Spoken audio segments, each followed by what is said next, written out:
What I want to do for you and with you today, I would like to spend about 45-50 minutes lecturing in the traditional sense, and then open up a discussion. And in order to do that, I'm using an entirely new set of slides. This is the first time that we are using these slides. You've never seen any of them. So this is going to cost you a lot of money. In addition to your tuition, of course. That was not included in your tuition. It's going to cost you, so I don't know, some Chichen Itza.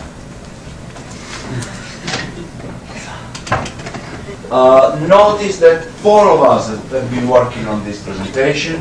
It is me, and then the kids, they decided their name shouldn't be as big as mine, which is okay. And these are Luca, Andrea, and Giacomo. They are excellent kids, and I'm very grateful to them. None of them is here today because they have other things to do. Grazie. Other things to do in other courses. Now look at the title. It says here, the European way out of the Great Recession. It doesn't say it is good or it is bad. It doesn't say it will succeed or it will not. It says that's the way it looks. That's the way Europe has chosen to get out of the Great Recession. Recession is a big word. As I say, for the first 45 minutes or so, I'll do most of the talking. You will interrupt me anytime you wish, of course. But then the second part, I really would like to have a discussion with you. What is the structure of the presentation? The structure is very simple. Global scenario first. You know the way we work. The big picture first. Get the big picture and then slowly go down to the details. Then I ask the fundamental question in this presentation. Is this a European crisis or is it an attack against the euro? Notice that when I say attack, I do not in any sense imply that there is some hidden superpower or secret service or, you know, people out of Mars who are attacking the euro. This is a market attack. So there is a reason for markets to attack the euro. But it is important anyway to distinguish between a European crisis or an attack on the euro. Because this is what's happening, and we have to think carefully about point 2. What's happening is that European policymakers are pushing towards what we call a fiscal union of sorts. I don't know exactly what type of fiscal union. Remember the point, 1648, the idea of a nation state emerges. What is a nation state for an economist? Commercial policy, monetary policy, exchange rate policy, fiscal policy. What is missing when you think about Europe? Well, not commercial policy, because we only have one, all the 27 of us, ever since 1968. Of course, only 7 of us first, and then an increasing number. We have a common monetary policy, one currency, one central bank, ever since January 1st, 1999. Exchange rate policies, we don't have really, but it is neither in the hands of national governments. What is still in the hands of national governments is fiscal policy. So we know that we've built something that we call Europe, which resembles very much a nation state, but for fiscal policy. We knew this was going to be a weakness. Back in 1998, we knew it was going to be a weakness. The markets have discovered that weakness, and they are working to profit from it. We'll see the consequences of that. Especially we will see the consequences for Italy, because you're not lucky simply because you are in Europe. You're also lucky because you are in Italy, despite my friend's presence in the classroom. But he's not. He's not the best we could have given him. I'm sorry about that. We could do better. How are you? Good.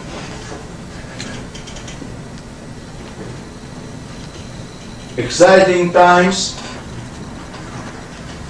because time is up for Piccolo Bello.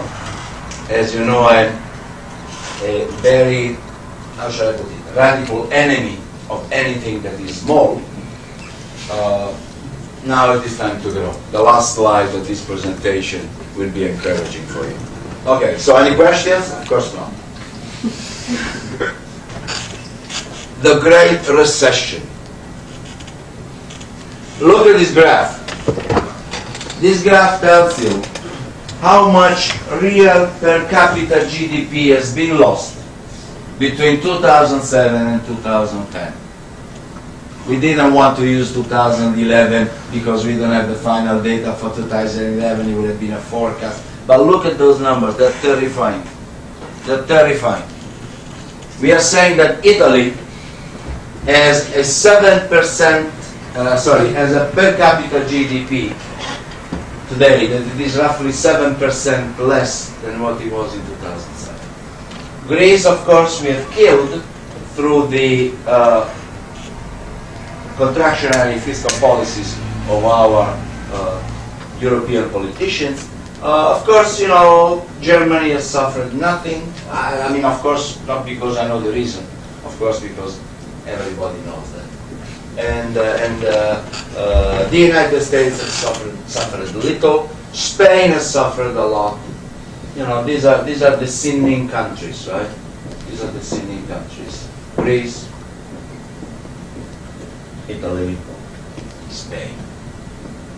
They are paying for their sins. What sins, we don't really know yet. Now, the Great Recession is not just a Great Recession in the way Joe Stiglitz was presenting it. It is a worse and worse Great Recession.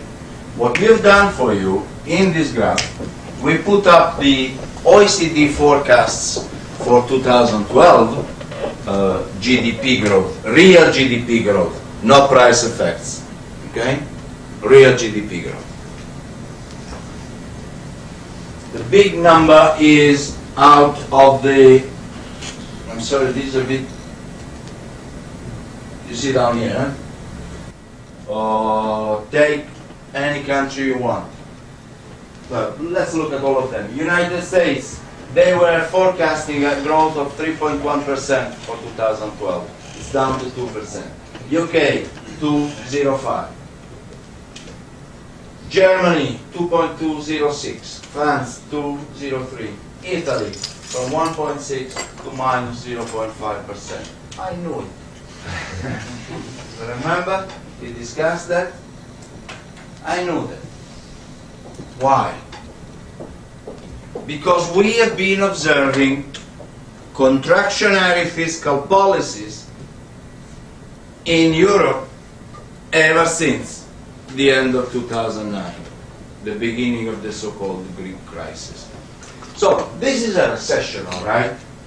Forecasts are getting bad, real bad. Spain, Japan, only exceptions. The only exception. Now look at the rates of growth for what we call the emerging markets. Deteriorating, deteriorating, deteriorating, deteriorating, deteriorating, deteriorating. Oh, sorry, the Indonesians, they're not deteriorating, they're happy. But these are big numbers. It's okay. It's okay. These are big numbers, you know. You have a shrinking rate of growth, which was big. You still have a big rate of growth.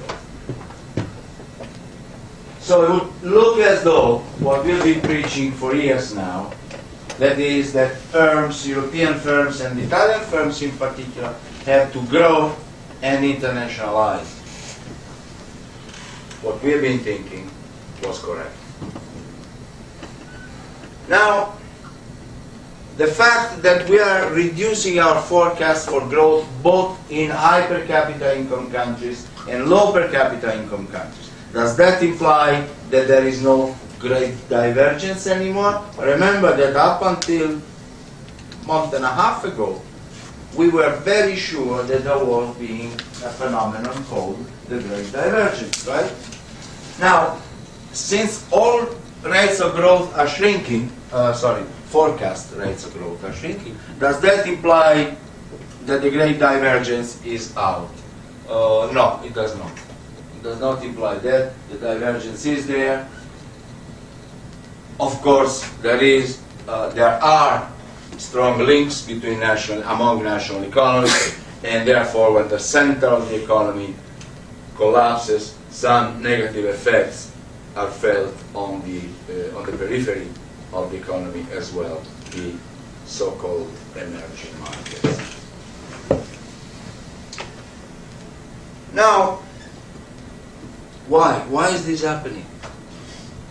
This is one question that most people forget to ask. But I think we had enough of evidence, we have enough data to say, well, why is this happening? Why was it that Mr. Dougherty in the fall of 2007 said this crisis is going to be long and bad? You know I said it, because you've seen the movie, right? Where everybody else, or most everybody else, was saying, well, you know, it's going to be all right. It's only a financial crisis.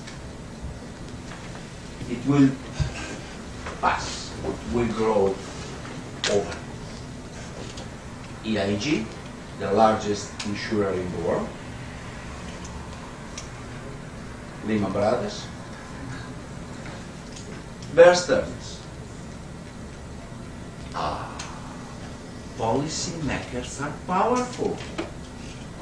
Policymakers spend money to crush some banks, to help some others, to nationalize some others. Gordon Brown in England, he nationalized Northern Rock. He nationalized the Royal Bank of Scotland. That's a communist thing to do, right? You're too young, you don't remember when most intelligent, ironic, journalists around the world were writing that communism, or at least socialism, had arrived in the United States. That has nothing to do with anything. That is a governments that take policy actions. They direct markets. Markets cannot be left to go where they want to go. This is not an ideological proposition. Look what's happening now in Europe.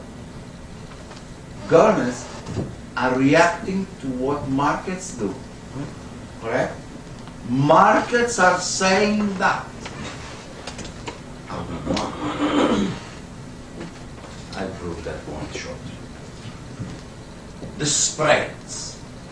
God, I say, when I hear the word spread, I'm ready to vomit. I can't take it anymore. But then I think about these beautiful cheeses that taste like nothing, that you spread or chicken spread, whatever. Right? This synthetic, disgusting thing, the spread. Don't believe in religious approaches to the economics of life. Religion is religion. Faith is faith. Voltaire is Voltaire. Different story. You know Voltaire? Diderot. D'Alembert. God, man, he must be coming.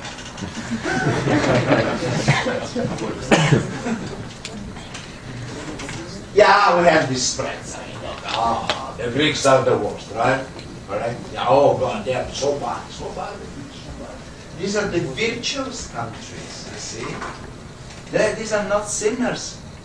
These are not sinners, unbelievable. This country doesn't have a government for 14 months now. And yet, it is not regarded as a sinner. I mean, a country without a government, you might say, well, if it doesn't have a government, it doesn't have public debt either. It doesn't.